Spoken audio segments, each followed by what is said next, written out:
we have all these people here. And people, oh, I want to be so.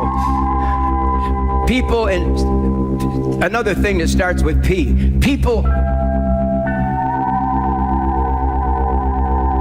well, they pee and we won't say the other word, okay? What are you going to do with the doo-doo? Do you have a plan? People eat, and people go to the bathroom. Okay. Eliminate. Wow. You say, Jim, that's nasty. Well, it is. What do you mean it's nasty? Oh, brother.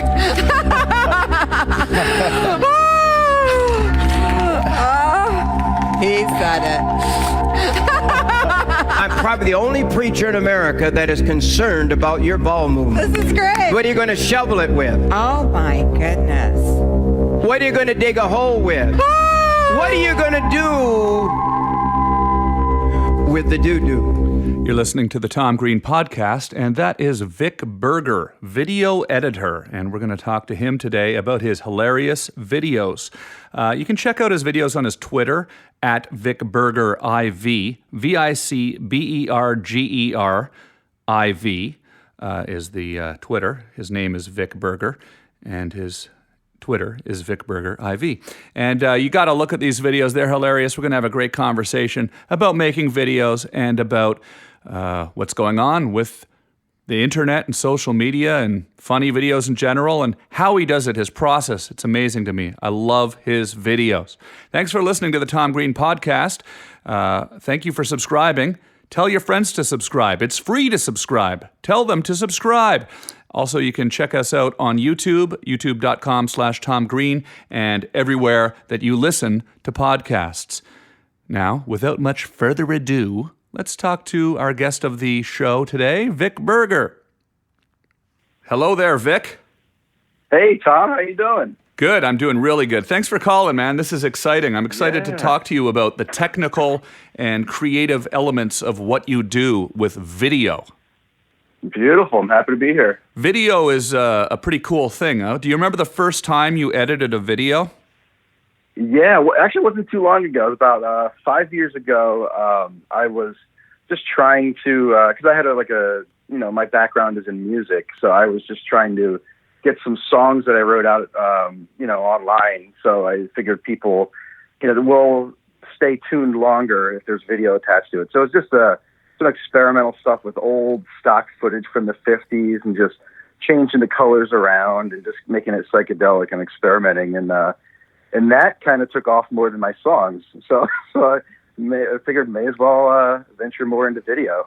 That's interesting that you're a musician first, because I find the rhythm to your video is really what's so amazing and unique about it. And rhythm is probably a very important thing when making these videos, isn't it? Yeah, definitely. And the repetition and getting things sometimes in beat, or just messing with the speech pattern. It is kind of like turning things into music a little bit, Yeah, it's very musical. You'll take a clip from the news. I'm just painting the picture here for people that have not seen your videos before. You'll take a clip from the news. I particularly love the one where you give where Donald Trump the treatment where he is giving John Voight the Medal of Freedom. And you find the little subtle moments, where you can see a little subtle moment of uncertainty in somebody's face, and you zoom in digitally on that, you pause it, you make uncomfortable moments more uncomfortable. You might even create some uncomfortable moments that weren't there in the first place, and it's sort of a brilliant form of satire. Is that really what you would call it, satire? Yeah, I'd say it's satire, and it's I think a lot of those, like when I'm focusing on the facial tics or the moments of the silence, I think a lot of that comes from like my personal, life, because I have some social anxiety issues that I'm, still working on. So I kind of am giving people an impression of what I see, I guess, when I watch things or when I'm out in the world. I am hyper aware of, people's looks and maybe read into things a little more than I should sometimes. But that's kind of what I'm focusing on there. But yeah, it is definitely, a form of satire. And I always don't have the best words to explain all my thoughts. So I think it really is a good outlet for me to comment on things using video. And it's a form of like opinion too, in a way, And do you create all the music in the videos as well? It's sort of a surreal landscape that you create. Right. I usually don't, but I do plan on getting into that. I usually end up taking, I use a lot of like vintage stock music from the 60s and 70s, and a lot of synth drones, and sometimes I do the drones myself. But I manipulate them a lot, add a lot of reverb, and combine a lot of pieces, and just make it into something new. But that's typically how I do it, and kind of sometimes it gets a little. You can zone out a little bit to it. It can it just something turn into a whole different experience. I find it amazing that you say you just started editing 5 years ago. That's incredible to me. Yeah. What program do you use? Do you use Adobe Premiere? I do nowadays. I kind of put off using it for a long time because I just got into Final Cut Pro. That's where I started. And I found then they screwed it up, right? They screwed it up. Right. When they went from Final Cut 7 to Final Cut 10, they ruined it. Yeah, they jumped to 10, but so that's actually where I stepped in. Okay. And it seemed, so it is. I know I've heard a lot of people that used the original, got so mad about it, but I just found that very intuitive, and you could just go to town. Like, actually, how I started was I know Greg's a friend of yours, Greg Turkington. Neil Hamburger. Yes, Neil Hamburger, the great Neil Hamburger. So he and Tim Heidecker have this show called On Cinema, which is where they're these movie critics, these fake movie critics, and Tim thought that he saw some of my stuff, and I was a fan of the show, and I was making these fan videos and songs for them, and Tim thought I was a video editor, and I never really edited anything before that, just me messing around at home. And then he just, out of the blue, they just asked me to edit something for On Cinema. So I just said yes, and I quick got a MacBook Pro, and overnight I just learned it because it was the software was just so instinctive that I was able to do that. And then a couple days later, I edited this video for them, and then I was a video editor. So Final Cut is dear to my heart for helping me through that, and getting me where I am today. And Tim and Eric have always worked with the legendary Doug Pound, who is an incredible video editor. There's similarities to your style of editing. Is there a name for this kind of style of editing? I don't really know if there's a name for it. I know some people will call it, they'll say YouTube poop, which is like something from, it's like this kind of repetitive motion and glitchy and everything, but I don't think I really would label it that, but I don't really have a word for it. I just absurdist, and I just love it. I was taught to edit back in the late 80s on 3/4 inch tape, tape to tape editing. By my friend Chris Mullington, who is a video artist up in Canada, and he was doing things back then where he would take a moment and he would repeat it, like almost like sampling. And I'd never seen anything like it before. But it was so time-consuming to do it back then. You'd have to stop. Right. And now with the technology, the things that you can do is just so amazing. I can see how editing is evolving, but you're taking the technology, and this is what I love about it, because I always like technology and how it can be applied in new ways to make funny things. You're taking the technology of these editing processing programs and all the color correction and the video correction and the speed and all the things that you're doing, and you're really turning it into these little comedic dances. I'm curious, first of all, technically, how do you do that? How do you zoom in? What are you doing there? You're taking a shot of someone's face, and then you'll zoom in on them right at that moment when you sort of feel a little sense of, I guess, uncertainty or confusion in their face, and you hold on that a little longer than it was originally and really accentuate those uncomfortable moments. How do you do that? Yeah, well, I think I'm using some of these tools maybe not the way they were totally designed initially. So there's, you essentially, you find where you want to start the zoom and you make a keyframe, and then you move ahead a little bit in the software, in the timeline to where you want to land. And then you make another keyframe there and you zoom in, you pan it however you want. And you can, what's nice in Adobe Premiere, you can kind of adjust the speed of how it lands, and if it's a little faster at the beginning and then ease into it. But yeah, it's really, I think there's a lot of technical stuff, but I think a lot of it comes down to feel and what feels right to you, and when I'm holding a face, you can loop it a little bit so you can stay on that look a little longer if you want. You can reverse it a little bit if you want to have Donald Trump go, like frown from a smile or something. You can just easily just reverse that, or it's kind of like it's your palette there. It's just open for whatever you want to do there anymore. It's pretty easy to do. It's so musical and fun. I want to actually do something that is maybe a little bit of an offbeat idea, but I'm talking to you, Vic Berger, and you're an offbeat guy. Sure. I'm an offbeat guy. I want to listen to one of your edits right now, and then we'll come back and talk about it. But I think everybody will just enjoy listening to it because then after we listen to it, after the podcast, I want people to go find it online and watch it and just see the visual side of it too. But it's just great to listen to it. We'll be right back. Awesome.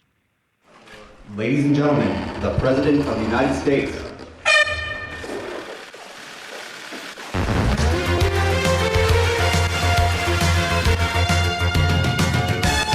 Thank you very much. Stop. I just wanted to begin by mentioning that we're becoming a drug-infested nation. Drugs are becoming cheaper than candy bars. Candy bars. Drug-infested candy bars. I am talking and really talking because many of our nation's reporters and folks will not tell you the truth. Honestly, the press has become so dishonest. Tomorrow they will say, Donald Trump rants and raves. Donald Trump rants and raves. I'm not ranting and raving. I'm not ranting and raving. I'm just telling you, you're dishonest people. The news is fake because so much of the news is fake. As you know, our administration inherited many problems. To be honest, I inherited a mess. It's a mess. A mess. A disaster, folks. It's a disaster. A disaster. I just want to let you know. I inherited a mess. A mess. A mess. It's a mess. Chaos. A mess. Chaos. Okay, we're back. That was the Donald Trump video we just listened to. Great. That you sent me. So you have a very satirical point of view. Is there a political point you're trying to make, or is it just straight up trying to be funny and anyone's a potential target? Well, I think I got into politics because there's such an abundance of newsreel and interviews and debates and everything. And, I really wasn't filming anything myself. I was just a guy in Bethlehem, Pennsylvania, just in my garage editing stuff. So I needed the footage. And right when I got into it was the 2016 election, which was just an entire shit show, with Trump entering the picture, and there was, there was like, 20 candidates on stage or something. So I got into that, not really trying to make any huge political points, but just trying to make something funny. But as things have gone on, it's gotten less funny in real life. Now that we have a game show host president, I think it's you can point out a lot of the hypocrisies that Trump does on a daily minute basis. But I think I'm just essentially trying to remove that public persona, the wall that they put up that they present to the world, and kind of get behind what they're presenting and seeing more of the real person. And if that exposes lies, or if that will start a conversation, that's awesome. But I think it's the humor does need to outweigh the politics and what you're putting out there, or then it kind of comes across as a little propaganda piece. But I try to avoid that. I mean, obviously, I do not like Trump. I don't know how people really can at this point, but I definitely want to turn something that I see as bad and hurtful to humanity, basically, and maybe give people 2 or 3 minutes where they can escape from reality and find something to laugh about. It's like punk rock video. Would that be a good name for it? Punk rock video? Yeah, I could go for that, yeah. Yeah, it's what punk rock did. Definitely. When punk rock began, it was shouting out and screaming against the establishment, fighting back against the establishment.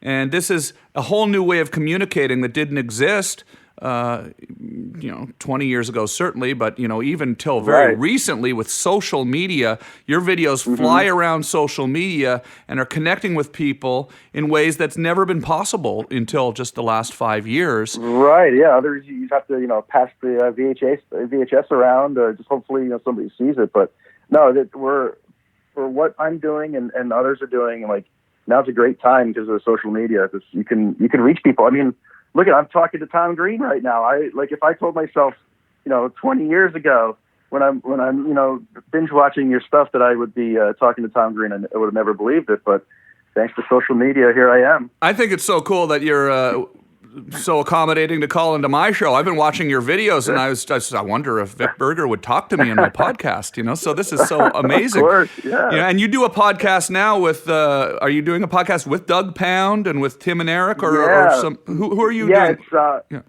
It's Tim Heidecker's podcast called Office Hours Live, and Doug Pound and myself are kind of the sidekicks, and we have a lot of audio drops and sound effects throughout. It's a pretty chaotic show, but I think we're hitting the groove now, and people seem to really like it. So where can we'd people love to have you on, Tom? I would love to come on, and I would love tell those guys I would love them to come on my show too. Definitely.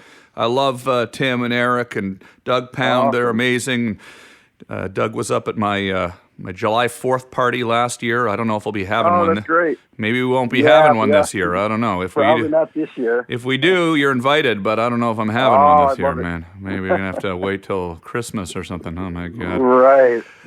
Well, listen, it was so great talking to you today, Vic. I appreciate it, and I really love your videos, and I'm looking forward to getting out of the house and maybe going and grabbing a beer with you guys, or I don't know if you drink, but a coffee or whatever. I'd love to. Yeah, I'll get a beer and a coffee. Yeah, perfect.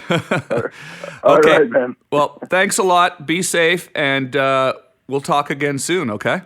All right, you too. Take care. All right, cheers. Bye. Hey, Steve. Hey, Steve. Hey. Anytime we try to get intimate, whether it's kissing, holding hands, or on the couch, our dog, no matter where she is in her house, she comes and finds us. Oftentimes, she bites my husband's head. This head. This dog, whatever we do, she gets in the middle of us. If I try to and even grab a little smooch. Oh, hell no! All you hear is your. And that's not coming from us, that's coming from the dog. Hi, Steve. Steve? Uh-huh. It's a cookie duster. It's a cookie duster. It's a cookie duster. We call them cookie dusters. It's a cookie duster.